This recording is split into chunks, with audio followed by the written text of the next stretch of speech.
আসসালামু আলাইকুম। গতকালকে একটা গরু বিক্রি করছি। ইউটিউবে এবং ফেসবুকে শর্টস আকারে এটা আপনার দেওয়া হয়েছিল। যদিও বা অনেকে ভিডিওটা দেখে ফেলছেন। অনেকের কথা যে গরুটা বিক্রি করে আমি লস করছি। মানে কম দামে বিক্রি করছি। এখন আমার কথা হলো যে গরুটা কম হইছে না বেশি হইছে সেটা কথা না দামটা। মূল কথা হলো গরুটাতে আমার প্রফিট হইছে। গরুটা আমার ৫৮,০০০ টাকায় কেনা ছিল, যেটা আপনারা অনেকেই জানেন এবং যারা প্রথম থেকে ভিডিও দেখেন তারা জানেন। গরুটা আমি প্রায় ৪ মাস পালন করলাম। গরুটার গ্রোথ অত্যন্ত খারাপ ছিল। যেমন আমার ওই গরুটা ছিল ৫৮,০০০ এ কেনা, এবং যদি আমি এই গরুটা দেখাই, এই গরুটা কিন্তু ওইটার সাথে আমার কেনা ছিল, সেম সাইজের গরু ছিল।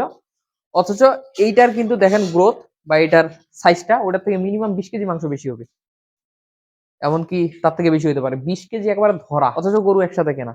তো ওইটার গ্রোথ খারাপ, এই জন্য কিন্তু ওটা বিক্রি করে দেওয়া। বাকি গরুগুলা মাশাআল্লাহ গ্রোথ ভালো, রেখে দিছি। তো ভিডিওতে তো আপনারা দেখতে পাচ্ছেন গরুটা, যদিও বা এখানে বড় দেখাচ্ছে, গরুটা মোটামুটি অত বড় না, ছোট গরু। ৯০,০০০ বিক্রি করলাম। ছোট গরু বেশি খেতে পারে নাই। ৪ মাসের সর্বোচ্চ আমার ১৫ থেকে ১৭,০০০ টাকা খেতে পারে, মানে সম্ভাব্য ধারণা। সেই হিসাবে মোটামুটি আমার গরুটা ৭৫,০০০ টাকার মধ্যে কমপ্লিট হয়ে গেছে এই কয়েকদিনে। ৯০,০০০ বিক্রি করছি, ১৫,০০০ প্রফিট, আলহামদুলিল্লাহ। এর থেকে বেশি প্রফিট আমি চাইও না। আমার একটা গরুতে যদি এভারেজে ১০,০০০, ১৫,০০০, ২০,০০০ প্রফিট হয়, ফাটাফাটি। একটা খামারে আর কি প্রয়োজন, আর বেশি কিছুর প্রয়োজন নেই। পাশাপাশি আমার বাকি যে গরুগুলো আছে আপনারা দেখতেছেন, অনেকে আপনারা বলছেন যে বাকিগুলো আপডেট দিতে, স্বাস্থ্যের কি অবস্থা হইলো। গরুগুলো আনার পর তো অনেকদিন আপনাদের স্বাস্থ্যের ভিডিও দেইনি। তো এগুলারও আপডেট দিব হয়তোবা পরের ভিডিওতে। আপাতত এই ভিডিওটা বেশি বড় করব না। এই ভিডিওটা শুধুমাত্র করার ইচ্ছা ছিল এই কারণেই যে আপনারা জানাই দিই যে একটা গরু বিক্রি করলাম, যেহেতু আপনারা জানতে চান সবসময় যে আমি গরু বিক্রি করলে আপনাদের যাতে আপডেট দেই, এই জন্য আপডেট দেওয়া। তো পরবর্তী ভিডিও আপনাদের দিব। তার আগে আরো একটা জিনিস দেখে দেখছেন, এই গরুটা কয়েকদিন আগে আনছিলাম। এটার মানে কি একটা অবস্থা ছিল এটা দেখেন, এখন এটা চুজটা কত বড় হয়ে গেছে। তো গরু কিন্তু যখন আপনার মোটা তাজা হয়, আপনারা আমাকে অনেকে বলেন যে কিভাবে এই চুজগুলা বড় করবেন, এটা বড় করার ফর্মুলা জানতে চান।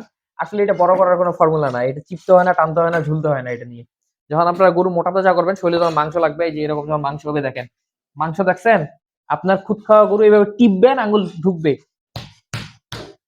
ভিতরে ঢুকবে না ভাই। আপনারা বলতে পারেন গরুটাকে কষ্ট দিলাম, বাড়ি মারে। আমার গরু এরকমই হয়, প্রত্যেকটা টাইট থাকবে, কারণ এগুলো ভাই দানাদার খাবার খাওয়া গরু, এগুলো খুদের ভাত খাওয়া গরু না। আমার গরু অন্যের একটা গরু আর আমার গরু লাইভ ওয়েট যদি মাপি আমি 100%, আমার গরু ওজন বেশি আসবে, কারণ এগুলো সবগুলা সেলাই থাকে বডি গুলা। তো এইরকম যখন খাবার খায় তখন অটোমেটিক এই চুজটা কিন্তু উঠে যায়। আপনারা যেটা বলেন যে চুজ কিভাবে উঠে, তো এইটা হলো দেশি বা সাইওয়াল এই টাইপের গরুগুলার চুজ উঠানোর নিয়ম। আপনি যখন পর্যাপ্ত খাবার দিবেন, অটোমেটিক যখন শরীর ভরাট হয়ে যাবে তখন এই চুজটা উঠা শুরু হবে। এটাই কিন্তু নিয়ম। তো যাই হোক, এগুলো নিয়ে অন্য সময় আলাপ করব। আজকে যেটা আপডেট দেওয়ার ছিল সেই আপডেটটা তো দিয়ে দিলাম। তো ভিডিওটা ছোট্টভাবে শেষ করলাম। যারা আমার চ্যানেলটাতে নতুন, অবশ্যই চ্যানেলটা সাবস্ক্রাইব করবেন, পাশাপাশি ভিডিওটা একটা লাইক দিয়ে রাখবেন। সবাই ভালো থাকবেন, সুস্থ থাকবেন। আসসালামু আলাইকুম।